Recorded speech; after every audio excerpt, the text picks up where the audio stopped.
Bien, muchas gracias. Bueno, yo voy a empezar por la metáfora de la casa. Yo creo que está bien hacer metáforas que a veces explican, aunque no agotan nunca, desde luego, la realidad. Lo que pasa es que yo creo que para hablar de la metáfora de la casa habría que ir más allá, porque no se trata simplemente que yo pague a una persona para que me haga la casa y añadir la hipoteca, que también, sino que habría que pensar que en este caso nosotros pedimos una empresa que nos haga una casa, o en este caso un hospital, pero es que no solamente le pago el alquiler durante los 30 años siguientes, con el cual pago la construcción más el coste de la hipoteca, sino que es que además cuando yo entro en esa casa no pago la luz yo, sino que la tiene que pagar la empresa con el precio que estime oportuno. No puedo utilizar el retrete, sino que tengo que utilizarlo pagando y con el precio que ponga la empresa, porque tiene monopolio del papel higiénico y del jabón de manos. No puedo utilizar el jardín, o no lo puedo cortar yo, sino que lo tiene que cortar esta empresa cobrando por los servicios. No puedo utilizar el ordenador para organizarme yo mis actividades, sino que lo hace esta empresa. No puedo realizar, por ejemplo, la limpieza de la casa, sino que la tiene que realizar esta empresa. Es decir, el problema de este modelo, entre otras cosas, es que ya fuerza que todos los servicios que no sean directamente sanitarios, concepto sobre el cual creo que también tendría que haber un debate, porque es muy difícil realizar una frontera entre lo que son servicios sanitarios y no sanitarios en un hospital,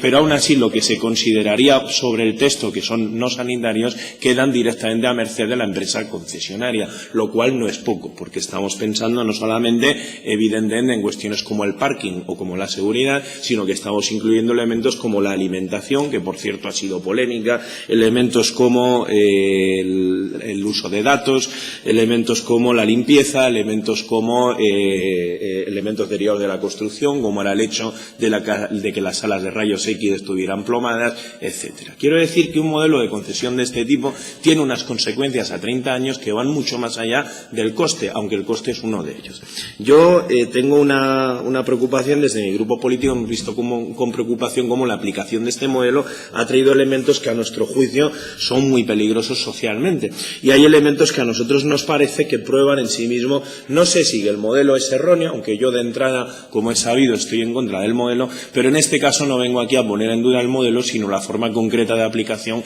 que se ha hecho en el Hospital de Burgos. ¿Y qué sucede? Que es que aquí, como he comentado ya en otras comparecencias, y siguiendo el ejemplo de la casa, no solamente yo le pago a una empresa para que me haga una casa y tengo que usar todos los servicios para poder pagársela con intereses a lo largo del tiempo, sino que encima aquí, cuando estaba a mes y medio de que me tuvieran que entregar la casa, yo lo que hago es modificar el contrato de obra, evitándole una sanción al constructor y encima dándole dinero por el dinero que le he dejado de ingresar y por los retrasos que yo le he causado, ¿no? Y eso es una de las cosas que nos parece preocupantes y que sospechamos que no fueron bien analizadas por parte de la Junta de Castilla y León cuando se decide realizar este tipo de concesión. Es decir,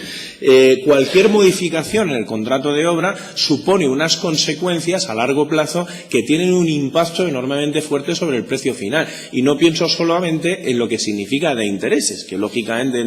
dentro del sentido común, sino que hay muchos elementos que van más allá de esto. Así,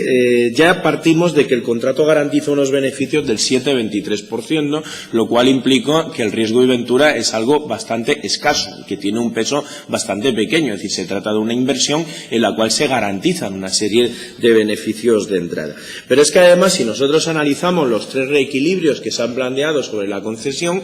pues vemos que hay elementos francamente difíciles de entender. El primer reequilibrio, si recordamos, significaba un aumento de 161 millones, implicando 30,5 millones por indemnización por falta de uso, 30 millones que se perdían. Y en el caso del segundo reequilibrio, que era derivado de las modificaciones en la maquinaria, etcétera, se habla de un crecimiento de 184 millones, del cual se derivan 59,7 en concepto de lucro cesante e indemnización por falta de explotación. Por lo tanto, ya hay un primer elemento que nos parece preocupante en torno a este modelo de concesión, y es que solamente una modificación de obra, y que de acuerdo a las diferentes comparecencias que hemos tenido en este mismo órgano durante la semana anterior, se nos decía que eran modificados que eran necesarios y parece que deberían ser necesarios a la vista de lo que nos ha costado. Es decir, que no solamente generan un retraso, sino que aumentan unos 90 millones de euros como si hubiéramos utilizado durante esos años de retraso el hospital sin haberlo utilizado. Es decir, en una palabra, es dinero regalado. Y dinero regalado a una empresa que, recordemos, estaba incumpliendo el contrato. Una empresa que se había comprometido a entregar en 42 meses y que no estaba en condiciones de entregarlo, que no tenía la obra en condiciones de entregarlo. Y hay varios elementos en torno al hospital que me parecen preocupantes o que me parecen dignos de análisis, pero sin duda este es el que a mí me genera mayor preocupación. ¿Cómo es posible que una empresa que tiene que entregar en un plazo determinado, a un mes y medio de entrega se realiza un cambio de obra, el cual nos supone no solamente evitarles la sanción, sino este aumento? Y este aumento estaba previsto desde el principio. Por lo tanto, lo que no comprendo es cómo la Junta de Castilla y León no vio los peligros que suponía este tipo de concesión, en la cual un cambio de obra tiene unos sobrecostes tan grandes. Y utilizo la palabra sobrecoste con corrección. Es decir, porque no se trata de pagar más porque el servicio ha aumentado, sino que por un aumento paralelo aparece una cuantía mayor por gastar dinero en algo que no hemos utilizado, que es precisamente este concepto de 30,5 millones en el primer reequilibrio y 59,7 en el segundo. Y además de que en el tercer reequilibrio, que aumenta a 218 millones, el reequilibrio que tiene un carácter puramente financiero, lo que encontramos es que hay una revisión de las tarifas, algo que tampoco comprendemos cómo encaja con la filosofía del riesgo y ventura, que precisamente tiene que ser uno de los aspectos que teóricamente deberían indicar que esta concesión tenga interés público. Por lo tanto, son algunas de las cuestiones que nos preocupan y como elemento general hay uno que nos parece que es muy claro. Hay un aumento del INITO de un 50% desde el precio inicial hasta el final, de 206 millones a 314, y sin embargo lo que encontramos es que el precio total no aumenta en un 50%. El precio del contrato final no sube en un 50%, sino que lo hace en un 65%. Es decir, se pasa de 1.010 millones a 1.667.